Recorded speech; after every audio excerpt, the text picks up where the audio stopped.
नमस्कार विद्यार्थी मित्रों, इकाई 4 हमने समझ लिया। अभ्यास और स्वाध्याय भी पक्की कॉपी में लिख लिया। अब क्या करना है, तो व्याकरण लिखना है। व्याकरण की फोटो भेज रही हूँ। समानार्थी और विरोधी शब्द मैंने लिख दिए हैं। यह आपको देखकर पक्की कॉपी में ही लिखना है। मुहावरे लिखे हैं, मुहावरों के अर्थ लिखे हैं, तो आपको मुहावरा इसके अर्थ लिखकर वाक्य लिखना है। वाक्य अपने आप लिखना है। बराबर समझ लिया? अपने आप कैसे?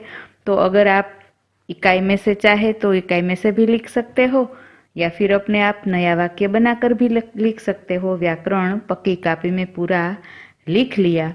फिर भाषा सज्जता, तो भाषा सज्जता में पढ़कर समझिए में जो पहला पैराग्राफ है रामजी भाई वाला, तो पूरा पैराग्राफ आपको लिखना है। बराबर है? आज समझाती हूँ। भाषा सज्जता में आज का विषय है कहावत। कहावत किसे कहा जाता है?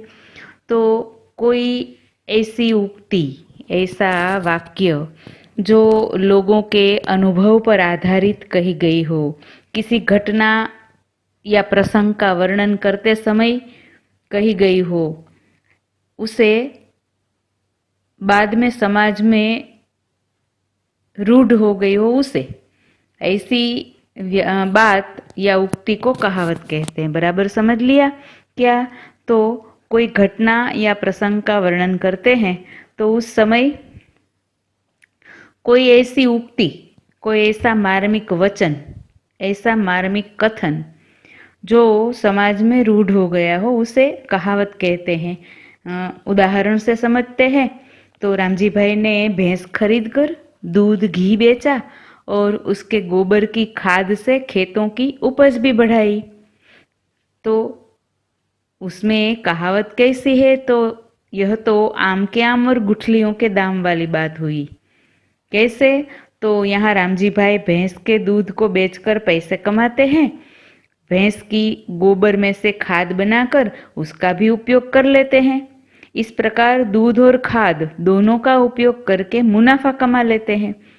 जैसे कि आम खाकर उसकी गुठलियों का भी उपयोग किया जाए। दोनों प्रकार से लाभ होने पर यह लोकोक्ति कही गई है। कहावत यानी लोकोक्ति, लोकों में जो रूढ़ हो गई हो ऐसी उक्ति, ऐसा मार्मिक वचन, उसे कहावत कहते हैं। है क्या? तो कोई भी ऐसा वचन है, कोई भी ऐसी बात है जो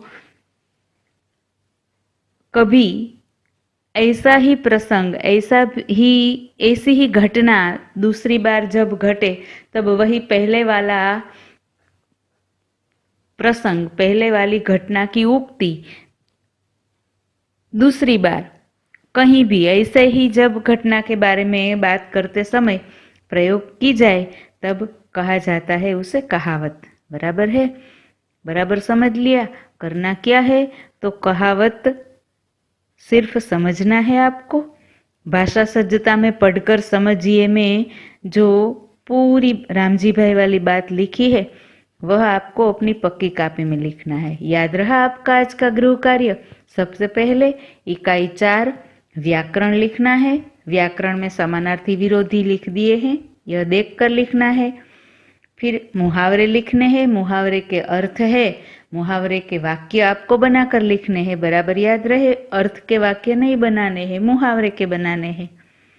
और इतना लिख लेने के बाद भाषा सज्जता वाला पैराग्राफ, परिच्छेद कौन सा?